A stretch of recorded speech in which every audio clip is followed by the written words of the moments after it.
इस ब्रह्मांड की विशालता और उसकी सुव्यवस्थित संरचना को देखकर यह स्पष्ट प्रतीत होता है कि इसे किसी सृष्टिकर्ता ने ही रचा होगा।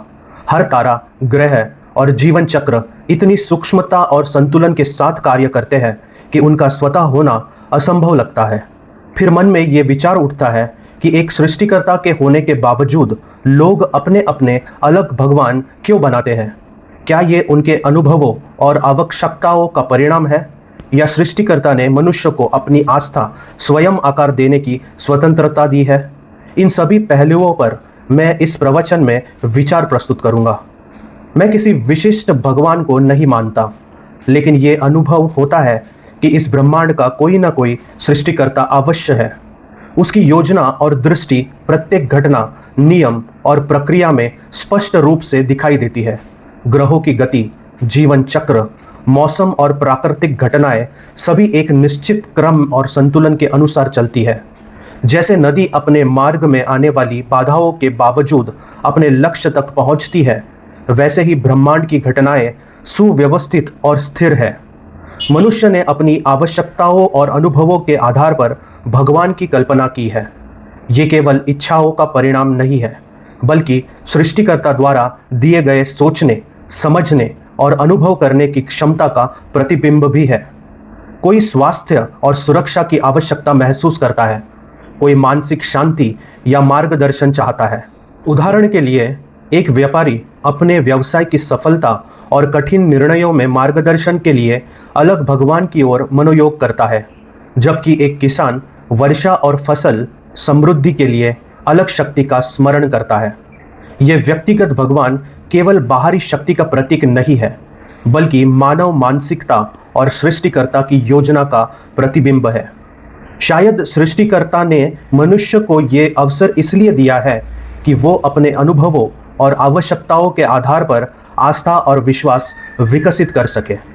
भगवान की कल्पना केवल मानसिक संतुलन का माध्यम नहीं है, बल्कि निर्णय लेने और जीवन में चुनौतियों का सामना करने का अवसर भी है।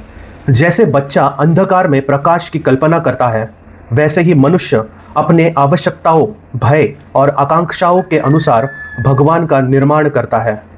ब्रह्मांड की प्रत्येक व्यवस्था संतुलित और सुव्यवस्थित है।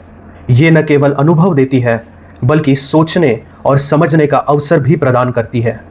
व्यक्ति अपने अनुभवों से सीखता है, निर्णय लेता है और अपने जीवन की दिशा निर्धारित करता है। यहाँ तक कि असफलताएं और कठिन परिस्थितियां भी सृष्टिकर्ता की योजना का हिस्सा प्रतीत होती है, क्योंकि वे व्यक्ति को समझ और दृष्टि विकसित करने का अवसर देती है। हर व्यक्ति की आस्था उसकी मानसिक, सामाजिक और भौतिक आवश्यकताओं के अनुसार बदलती है। कोई समृद्धि चाहता है, कोई स्वास्थ्य, कोई मार्गदर्शन। इस भिन्नता के कारण अलग अलग भगवान उत्पन्न हुए, जो व्यक्ति के लिए प्रेरणा और आश्वासन का कार्य करते हैं। इसी प्रकार मानव अनुभव और भगवान की कल्पना सृष्टिकर्ता की योजना और मानव मानसिकता का अद्भुत संगम प्रस्तुत करती है। मनुष्य की आस्था और भगवान की कल्पना ये भी दर्शाती है कि मानव मन कितनी स्वतंत्र और विविध सोच रख सकता है। जीवन में अनुभव और परिस्थितियां आस्था को आकार देती है। सृष्टिकर्ता ने मनुष्य को ये अवसर देकर उसकी सोच, निर्णय और आत्मा की समझ को विकसित करने का अधिकार दिया है। हर कल्पित भगवान केवल प्रतीक नहीं, बल्कि जीवन के अनुभव और मानसिक संतुलन का माध्यम है। इस प्रकार ब्रह्मांड का सृष्टिकर्ता और मानव द्वारा बनाई गई व्यक्तिगत भगवान की कल्पना दो अलग दृष्टिकोण प्रस्तुत करते हैं, जो जीवन, समझ और निर्णय लेने के लिए मार्ग प्रशस्त करते हैं। ये दृष्टिकोण सोचने, अनुभव करने और निर्णय लेने का अवसर प्रदान करते हैं और मानव मानसिकता तथा सृष्टिकर्ता की योजना का सुंदर संगम प्रस्तुत करते हैं। मिगांत।